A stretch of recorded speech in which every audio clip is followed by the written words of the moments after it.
Tuhan, inilah yang menjadi kerinduan kami semua, bahwa hidup Kristen kami menuju kesempurnaan.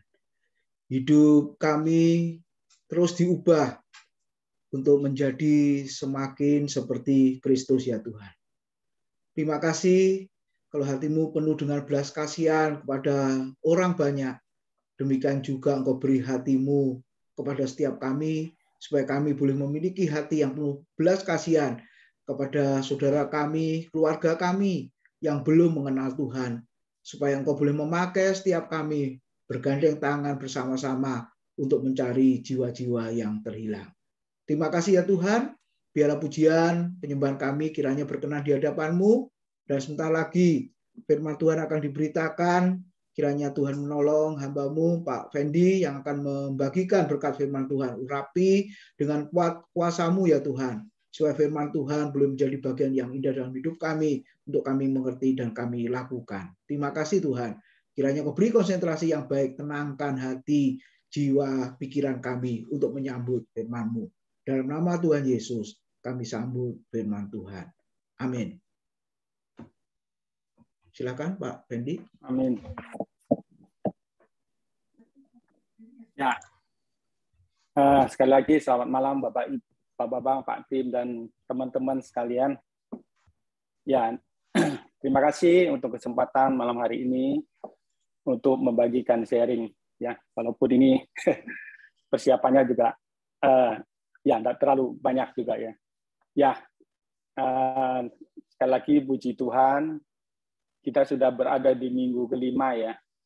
Di bulan Januari ini segera kita akhiri, dan ini Jumat terakhir Januari, dan minggu depan kita kembali di tanggal 4 ya Februari akan dilayani Pak Tim dan yang hostnya Pak Ruslan. Ya, ini sekalian pengumuman dari saya ya. Ya, terima kasih. Ya, kita saya akan membagikan sedikit yang ada di benak saya ya, dalam pikiran saya ya. Ya, kembali saya rindu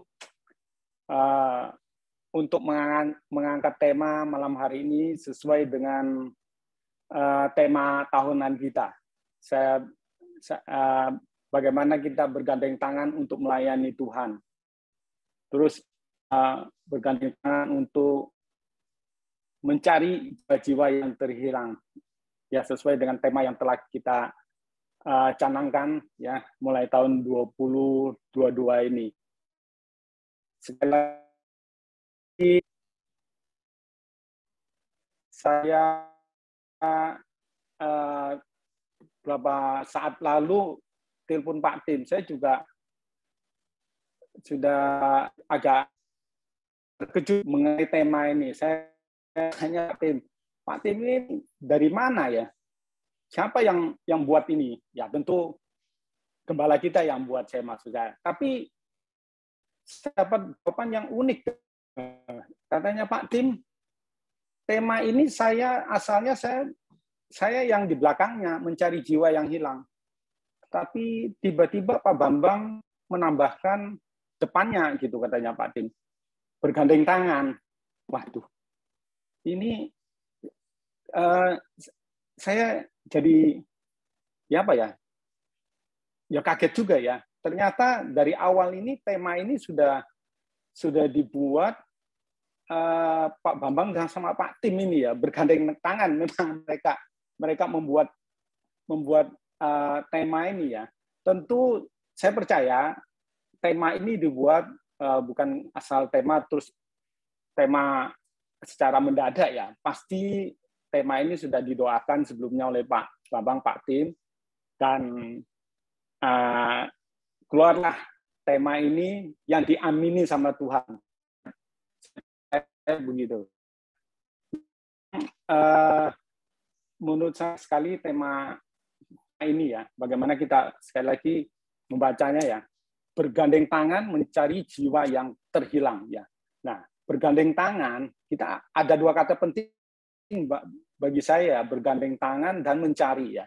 Kalau bergandeng tangan kita pahami ya, bahwa kita bekerja sama, misalkan ya, kita saling mengisi, satu dengan yang lainnya. Kenapa kok harus bergandeng tangan?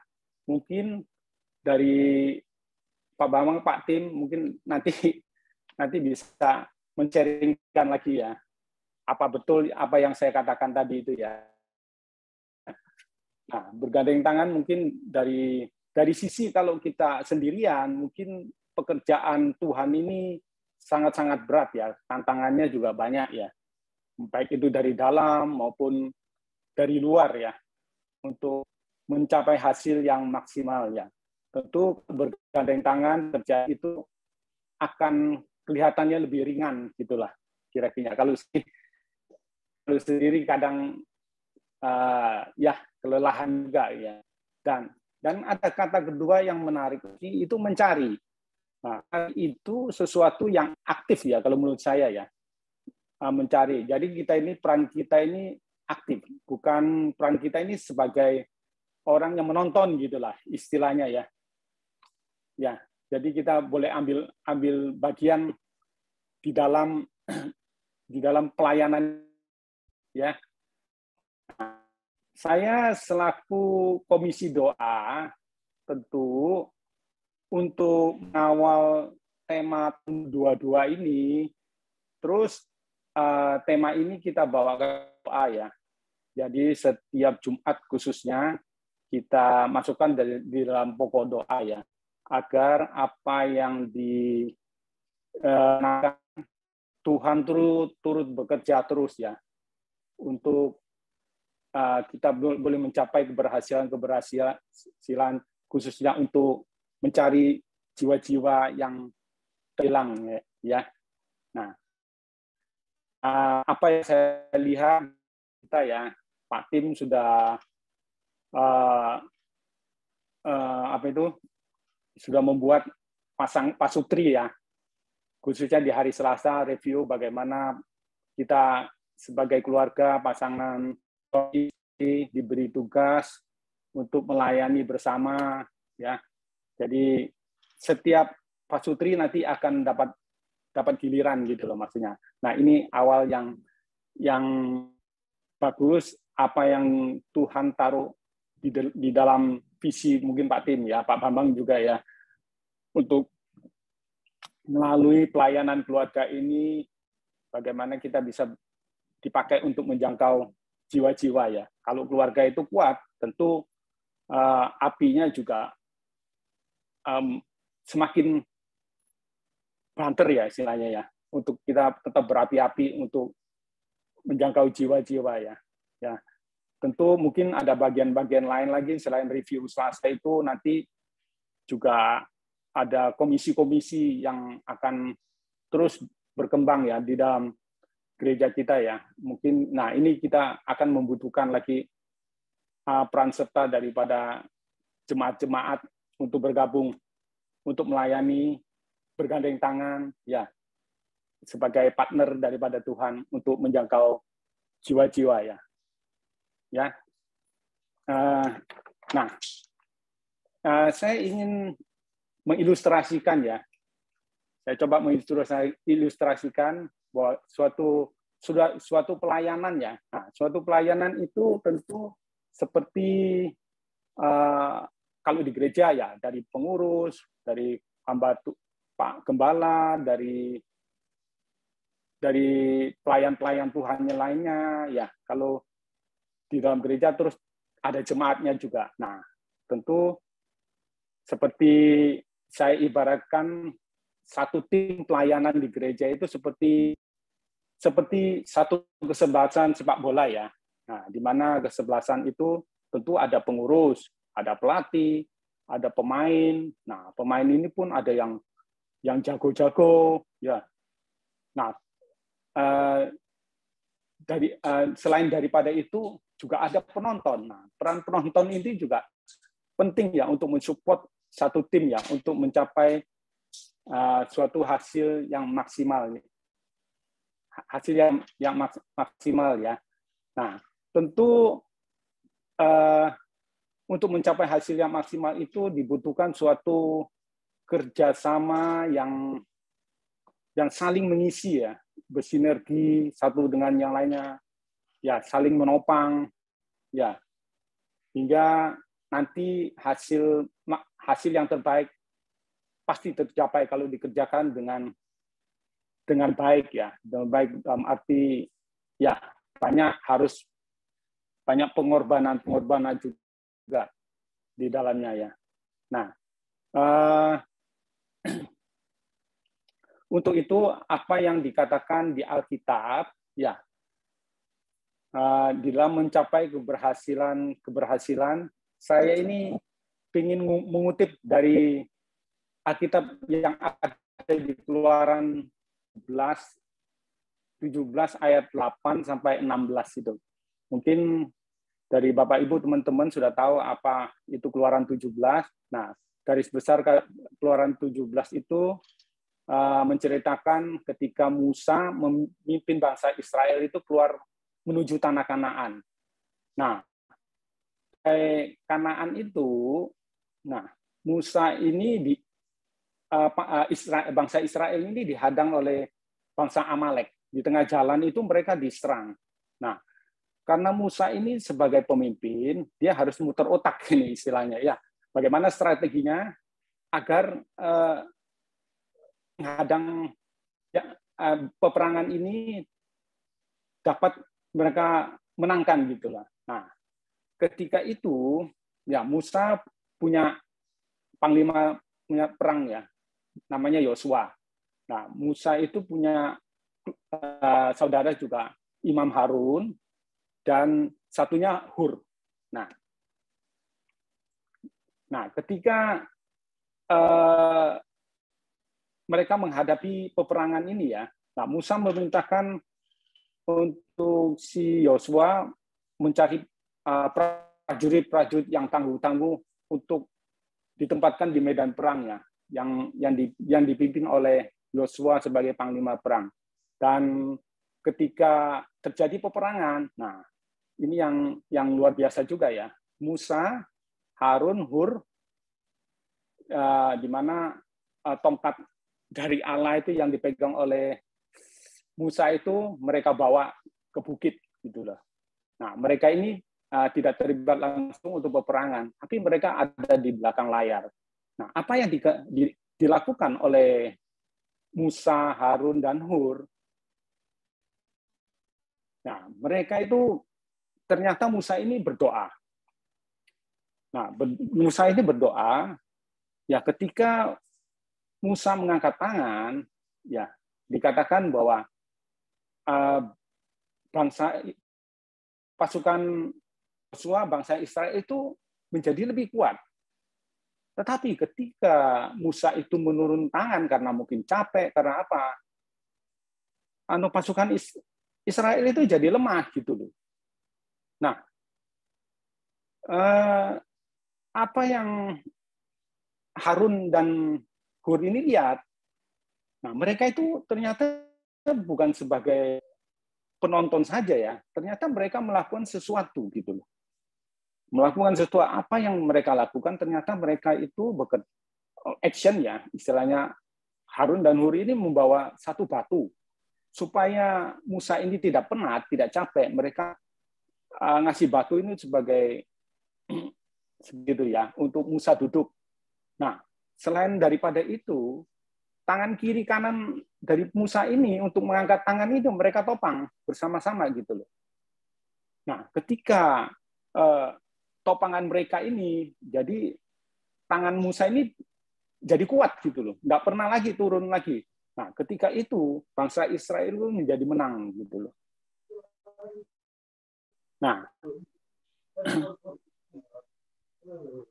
dari cerita Keluaran ini saya dapat disimpulkan ya bahwa kemenangan bangsa Israel itu adalah kemenangan satu tim ya.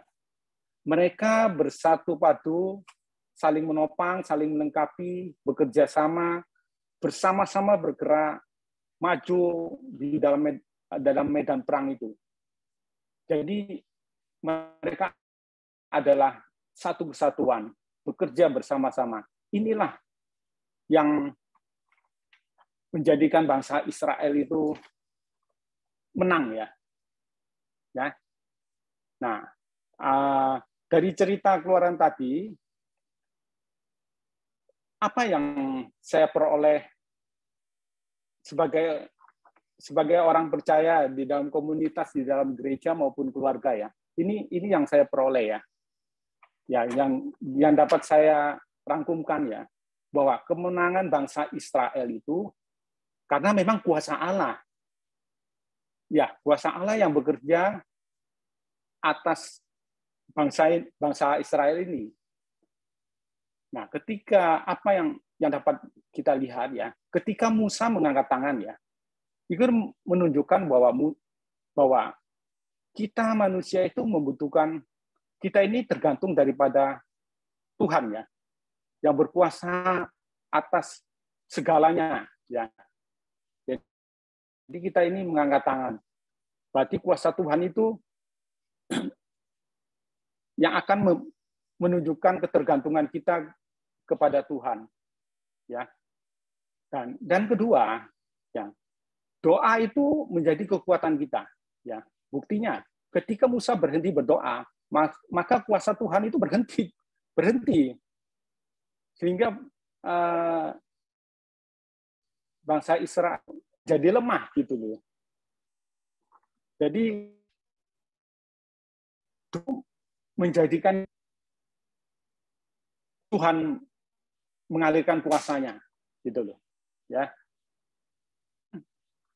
Ketiga, rangkuman yang ketiga dari saya ya, Allah memanggil kita ini menjadi mitranya, seperti yang dikatakan di 1 Korintus 3 ayat 9 bahwa kita ini kan kawan sekerja Allah. Allah mengajak kita berpartisipasi ya untuk mewujudkan, untuk melakukan bersama-sama sebagai partnernya untuk pekerjaan Tuhan. Nggak mungkin Tuhan bekerja tanpa setiap kita ya sebagai mitranya. Tuhan bisa berbuat apa maunya sih bisa, tapi di dalam 1 Korintus 3 itu dikatakan bahwa 39 ya, bahwa kita ini kawan sekerja Allah. Berarti Tuhan mencari partner ya. Ya, untuk memakai kita lah sebagai alat di tangannya untuk menjangkau jiwa ya. Nah, satu lagi yang dapat saya dapatkan bahwa pekerjaan Tuhan itu membutuhkan kerja sama tim yang solid ya, saling melengkapi satu dengan yang lainnya. Tidak ada kebetulan. Tadi pagi saya tambah diteguhkan dengan renungan daripada Pak Bambang ya. Tadi pagi kan Pak Bambang ngasih renungan bahwa tidak ada kekurangan kelemahan, masing-masing tidak ada orang yang sempurna ya, masing-masing punya kelemahan dan kelebihannya. Kalau itu digabungkan ya untuk dalam suatu persekutuan itu bisa membangun satu dengan yang lainnya. Ya, terima kasih sekali lagi renungan tadi pagi sangat memberkati saya ya. Ya, sebelum saya mengakhiri sharing pada malam hari ini, saya kutipkan apa yang dikatakan oleh Ibu Teresia ya. Apa yang dikatakan almarhum Ibu Teresia bahwa Anda bisa melakukan apa yang tidak bisa saya lakukan. Saya bisa melakukan apa yang tidak dapat Anda lakukan, katanya Ibu Teresia. Tetapi bersama-sama kita bisa melakukan hal-hal yang besar. Nah, ini poin yang cukup penting ya untuk kita renungkan ya. Bersama-sama kita bisa melakukan hal-hal yang besar. Ya, sekali lagi saya akan mengakhiri renungan saya pada malam hari ini. Marilah kita bergandengan tangan untuk melaksanakan tema tahunan ini, ya, apa yang dicanangkan oleh Pak Gembala kita, Pak Bambang dan Pak Tim di dalam satu tim yang solid, ya, untuk mencapai keberhasilan kita untuk demi kemuliaan nama Tuhan. Mungkin ini sedikit renungan singkat dari saya. Nanti saya minta Pak Bambang, Pak Tim juga untuk menambahkan, dan teman-teman yang lainnya untuk menambahkan supaya pekerjaan Tuhan ini dapat kita lakukan dengan baik dan nama Tuhan kita muliakan. Terima kasih sekali lagi. Saya kembalikan waktunya kepada Pak Budi ya sebagai host.